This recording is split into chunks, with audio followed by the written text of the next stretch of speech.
మూగ జీవాలైన పశువుల పెంపకం ద్వారా పాడి పరిశ్రమ ఏర్పాటు, పాల ఉత్పత్తులతో నిరుద్యోగ యువత ఉపాధి కల్పించుకోవాలని డాక్టర్ సురేష్ కుమార్, డాక్టర్ శ్రావణ్ అన్నారు.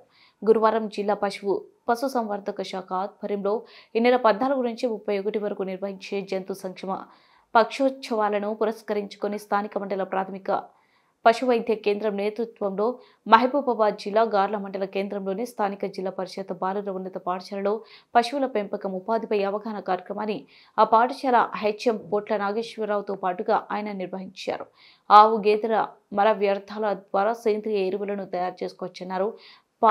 పాల ద్వారా పెరుగు, మజ్జిగ తదితర పాల ఉత్పత్తులను నిరుద్యోగులు ఉపాధిగా చేసుకోవాలని వారు సూచించారు. ఈ కార్యక్రమంలో పాఠశాల విద్యార్థులు, టీచర్లు, ఆరోగ్య మిత్ర సిబ్బంది తదితరులు పాల్గొన్నారు.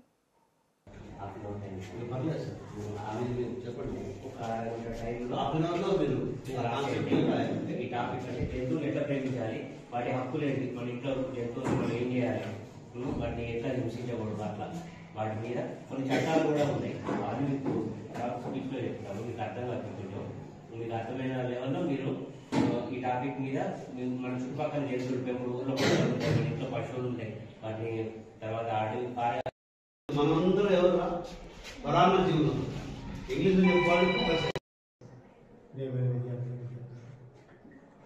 ఈరోజు మరి వెటనరీ సిబ్బంది వారికి కార్యక్రమంలో భాగంగా జంతు సంక్షేమం కార్యక్రమాన్ని తీసుకుని జరిగింది.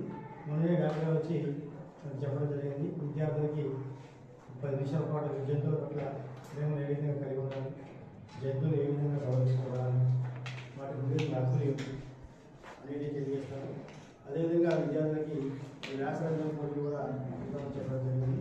ఆ విషయాన్ని మీకు కూడా చెప్పడం జరిగింది. రాయడానికి కూడా కొంతమంది విద్యార్థులు సిద్ధంగా ఉన్నారు. అది సందర్భంలో మనుషులకు ఏ విధంగా ప్రాణాన్ని కలిగి ఉన్నారో జంతువులు కూడా ప్రాణాన్ని కాబట్టి మనకి ఏ విధమైన హక్కులు, మన సంరక్షణ, మన జీవన విధానం ఏ విధంగా ఉందో అదేవిధంగా జంతువుల పట్ల కూడా ఎందుకంటే వాటికి ఒక నోరు లేదనే కానీ మరి మనుషులాగానే అవి కూడా జీవిస్తున్నాయి కాబట్టి వాటి సంరక్షణ పట్ల కూడా మరి చిన్నప్పటి నుంచి విద్యార్థులు మరి మంచి వాటి ప్రేమను కలిగి ఉండే విధంగా ప్రోత్సహించాలనే లక్ష్యంతో మరి ప్రభుత్వం వారు చేపట్టే కార్యక్రమాన్ని మరి మన పాఠశాలలో మరి వెటనరీ సిబ్బంది వారు నిర్వహిస్తున్నారు కాబట్టి వారికి పాఠశాల తరఫున ప్రత్యేక కృతజ్ఞతలు చేసుకుంటూ మరి ఈ కార్యక్రమాన్ని ఉద్దేశించి ప్రధాన ఉపాధ్యాయులు వారిని అదేవిధంగా డాక్టర్ గారు మాట్లాడుతున్నారు.